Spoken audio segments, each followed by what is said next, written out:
Hey guys, it's Allison here. For my Make It Monday project today, I have taken some inspiration from Jennifer McGuire, and I will link up her website and her YouTube channel because she's got lots of great videos on her YouTube channel. And this is where I found this technique.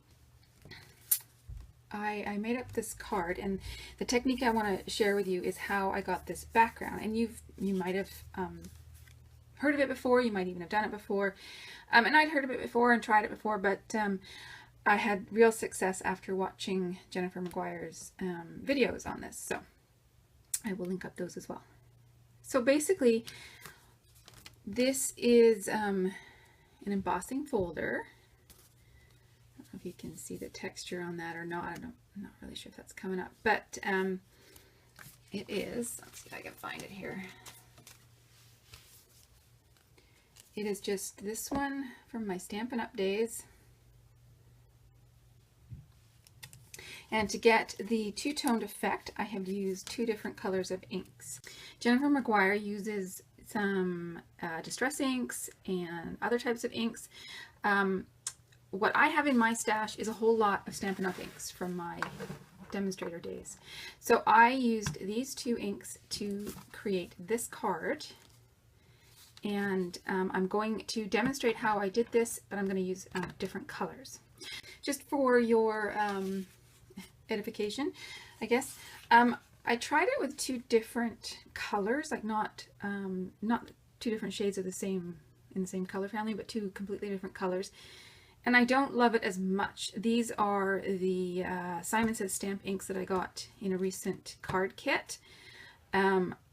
And it's okay, there's nothing wrong with it, but I think for my tastes it works better when it's the same color family and you just get that tone-on-tone effect. So let's try making another one with these two. Island Indigo is one of my favorite blues, and Baja Breeze is just sort of a lighter shade of that. I don't even know if Stampin' Up! Makes them anymore. I don't represent Stampin' Up! Anymore. This is just what is in my stash, so that's what I'm going to use. Okay, so I'm going to grab my Big Shot and I'm going to show you how I did this. Okay, so really quickly, what you need two ink pads of different colors. Like I said, I find this technique works best when they are different shades of the same color. You need an embossing folder, some cardstock, and then some sort of die cutting machine. I have a Big Shot, Cuttlebug, whatever. There's tons of them on the market at the moment. That's what you need. So for my Big Shot, I am going to be using tab 1. And yes, my platform has completely fallen apart. But I don't really have the money to fix it right now, so we're not going to. So taking your embossing folder, you want to find the side that has the background raised, not the detail raised up.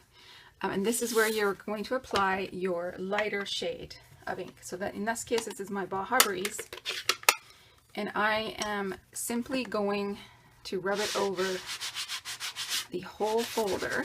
Okay, you're going to gently place your cardstock in there. Try not to move it after you've placed it in. Close up your embossing folder. Put your top plate on and run it through. And make a giant mess on the way.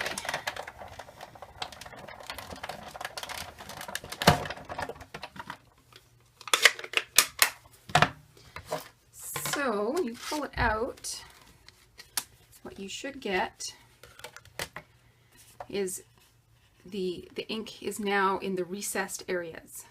Okay, I'm just going to quickly clean off my embossing plate before I forget. Now comes the fun part. I'm going to take my dark ink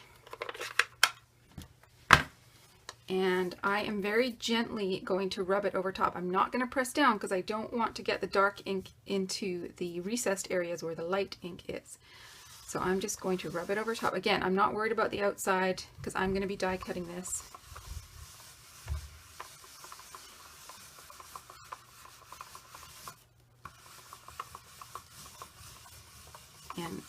I found it works best to sort of slightly use one of the corners of the ink pad. That way I can get a little bit of control as to where the ink is going and make sure that the places that might not have a lot of ink on them, if I go over them, just gently pressing down with the corner there, the ink will come up. And there you have it. Just let that dry, and then we'll make a card from it. So I thought, just for experiment's sake, let's try a different folder, because I did have sort of varying success with different patterns that I used, and so I thought I would try this polka dot pattern. So again, I'm going to ink the recessed side, not the side with the raised bumps. I'm going to do it in the blues again.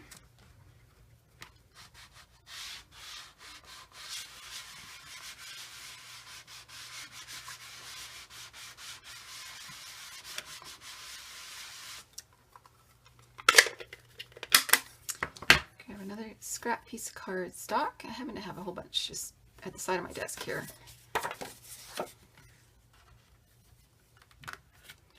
And I'll run this through my Big Shot,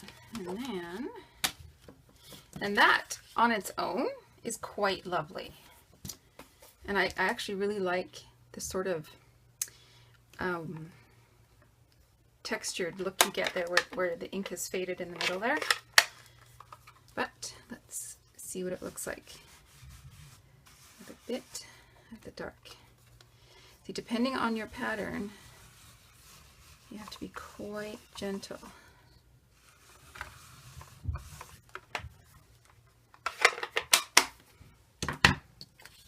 So there you have it. So I've got some darker lines from my ink pad where I wasn't really careful. So depending on your pattern, like ones like this that don't have a lot of raised surface, you've got to be even gentler when you're rubbing your ink pad over. And in fact, you might want to use something like the mini ink Distress Ink dauber pad thingies. So now we can make a card. To make something like this, I took my embossed and inked sheet, and where did it go? The largest of the stitched rectangle dies that I have from Lawn Fawn, and I just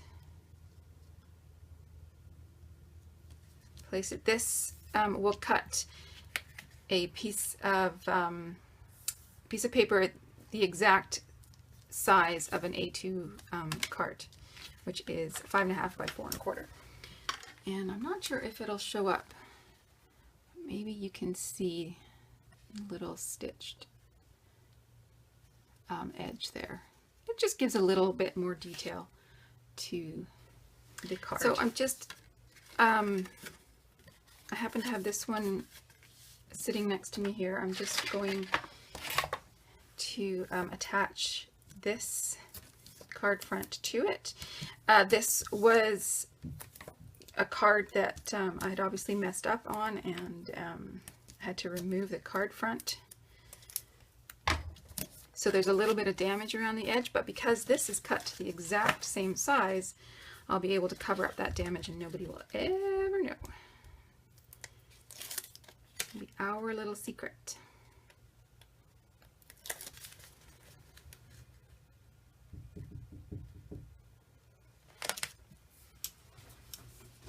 For this card, I embossed a sentiment from an older stamp set of mine, just says "Be Awesome," and I used gold embossing powder, and then I highlighted it with some gold lame Heidi Swap Color Shine. For this blue one though, I'm going to do some embossing again, but I've decided to take the Look for the Miracles sentiment from the Look for the Miracles Simon Says stamp stamp set. This was from my June kit.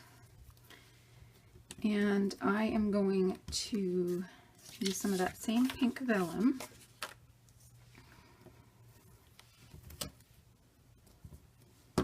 And I'm going to use some pewter embossing powder this time.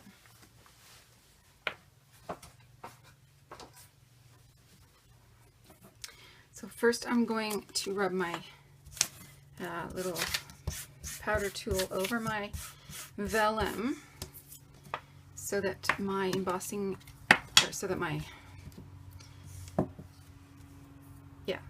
embossing powder will only stick to my Versamark ink and not any, greasy fingerprints or anything that might be on my vellum. And I think I might die cut this, so I'm just going to sort of do it in the middle here. And I found when I was doing the other one that I'm not sure if it was because the vellum is has a bit more of a slick texture than paper, but my stamp sort of moved a little bit. I'm just making sure that is good and adhered.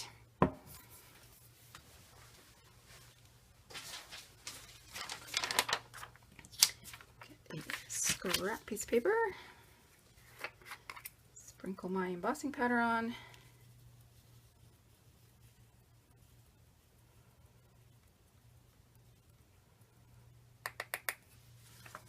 Seem to have got some little extra bits in my embossing powder.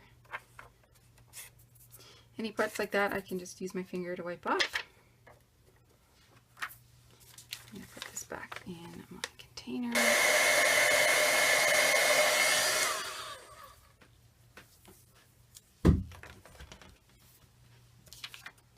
And there we go. I'm just going to let that cool down and clean up my desk. So I want to die cut this into a shape. For this one I just made it into like a notched, little pennant banner, which is fine. But I want something a little bit different for this. And when I was digging through my my dies, I came across this set, which is from Shimelle Lane's, maybe her very first collection, I can't remember. And the globe sort of jumped out at me. And that sentiment almost fits in there. So I was actually thinking I would die cut this out of a scrap piece of, it's actually not even cardstock, it's sketch paper.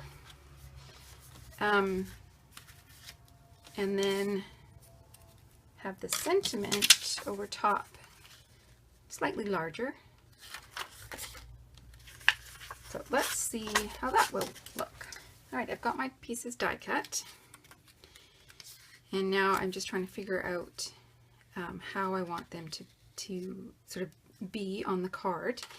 And I think I need a little bit of definition on this globe die cut. So I'm going to very carefully, using one of the mini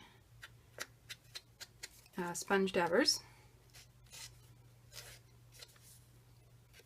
very carefully go around the edge with a little bit of that dark blue. So this is the same dark blue that is on the raised detail of the embossing folder.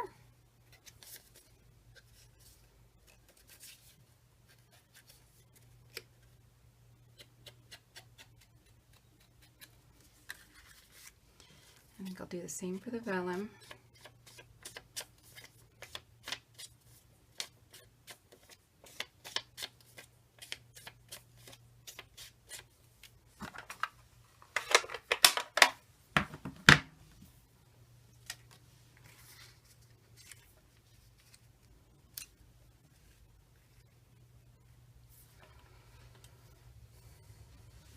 Okay, it's looking pretty good. I do sort of feel like maybe it needs a horizontal element of some description. I'm just looking at what is laying out on the side of my desk here.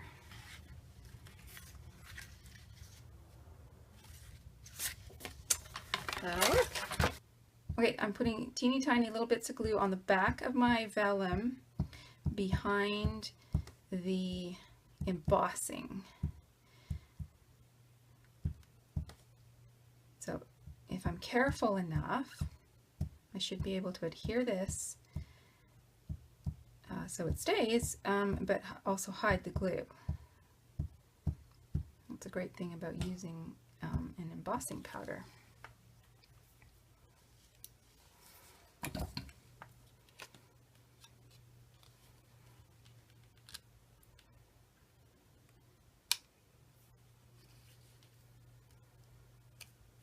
Trying to decide if I want it to be